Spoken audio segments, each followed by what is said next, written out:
ભરૂચ જિલ્લામાં હિન્દુ ધર્મ સેના દ્વારા અખિલ ભારતીય સંત સમિતિની પ્રેરણા અને સશક્ત ફાઉન્ડેશન એન્ડ ચેરિટેબલ ટ્રસ્ટના સહયોગથી આગામી તારીખ 29મી શનિવારના રોજ એક ભવ્ય અને ઐતિહાસિક સમરસ કળશ કાવડ યાત્રાનું આયોજન કરવામાં આવ્યું છે।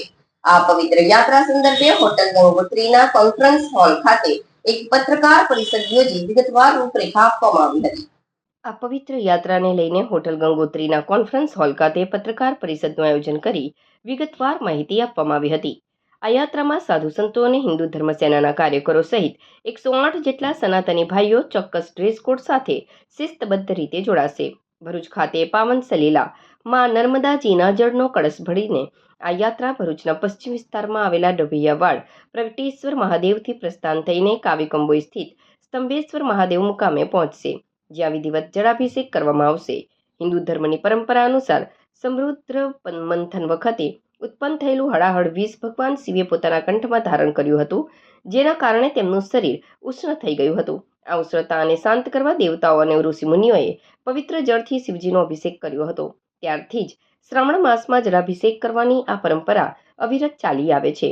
આ પત્રકાર પરિષદમાં હિન્દુ ધર્મ સેના દક્ષિણ ગુજરાતના પ્રમુખ સુધીરસિંહ અટોદરિયા અને ભરૂચ શહેર પ્રમુખ રાહુલ વસાવા સહિતના અગ્રણીઓએ ઉપસ્થિત રહી કાર્યક્રમની રૂપરેખા અને મહત્વ વિશે વિસ્તૃત માર્ગદર્શન પૂરું પાડ્યું હતું।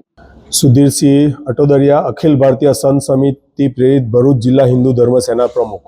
29/8 શનિવારના રોજ સવારે 10 વાગે ભરૂચ ખાતે ડભોયાવાડ ખાતેથી આ બીજી કાવડ યાત્રા, ઐતિહાસિક બીજી કાવડ યાત્રાનું આપણે પ્રસ્થાન કરવાના છે।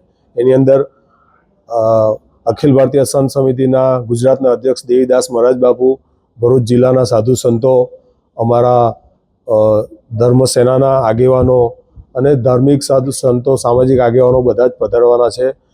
108 કાવડ યાત્રીઓ છે અને સાથે આ વખતે એક નવો અમે વિચાર મૂકેલો કે ભાઈ જે લોકો, અમે તો જવાના જ છે, પણ જે લોકો વડીલો આવી નહીં શકે ત્યાં યાત્રામાં, તો એમના માટે પણ એક અમે મોટા રથમાં કળશની વ્યવસ્થા કરેલી છે। લોકો 1 લોટો પાણી આપશે અને એ પાણીનું અમે ત્યાં કાવીકંબોઈ સ્તંભેશ્વર મહાદેવ ખાતે સાધુ સંતોના હસ્તે એનું અભિષેક કરીશું। અમારો મુખ્ય હેતુ છે ધર્મ રક્ષા, રાષ્ટ્ર રક્ષા, એટલે એના માટે દરેક હિન્દુ અમારી સાથે જોડાય એ માટે આ કાવડ યાત્રાનું ઐતિહાસિક બીજી આ કાવડ યાત્રાનું આયોજન છે।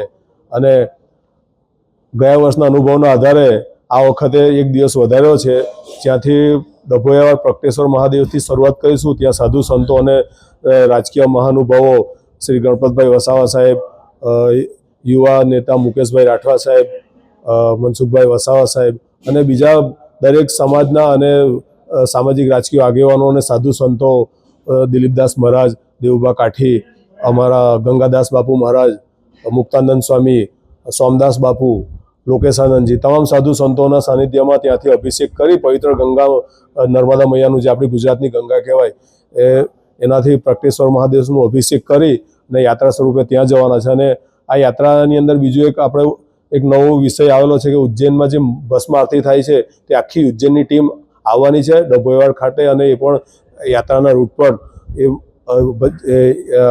જે ભસ્મ આરતી કરવાના છે।